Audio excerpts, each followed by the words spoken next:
ఈ నెల 7న వినాయక చవితి జరిగిన రోజు నుంచి పూజలు అందుకున్నటువంటి గణపతి ఈరోజు మొత్తం కూడా మ్యాక్సిమం ఈరోజు అన్ని కూడా గణపతులు కూడా నిమజ్జనం చేయడానికి బయలుదేరారు. ఇప్పటికీ 40 నుంచి 50% వరకు వినాయకుల నిమజ్జనం జరిగాయి. ఇంకా మిగతా వినాయకుల నిమజ్జనం రేపు ఉదయం 8 గంటల వరకు కంప్లీట్ చేయాలని ప్రభుత్వం సూచిస్తుంది. ఎందుకంటే రేపు అన్ని వర్కింగ్ డే కాబట్టి అన్ని ఆఫీసులు ఉంటాయి కాబట్టి ఆ లోపల అన్ని నిమజ్జనాలు పూర్తి చేయాలని ఆదేశించడం జరిగింది. అదే విధంగా ఆదేశాల మేరకు పూర్తి స్థాయిలో వినాయక నిమజ్జనాలు పూర్తి చేయాలని ప్రభుత్వం సంకల్పంతో ఉన్నది.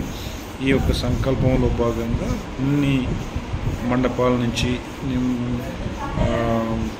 ఇప్పటికే వరుసగా శోభాయాత్రగా బయలుదేరడం 50% అయిపోవడం అని జరిగాయి. మిగతాయి కూడా పూర్తి చేయాలని ఈ పోలీసులు త్వరగా తరలిస్తున్నారు. ఈ తరలించిన వాటిని కూడా ముఖ్యమంత్రి రేవంత్ రెడ్డి అక్కడక్కడ పరిశీలించడం జరిగింది.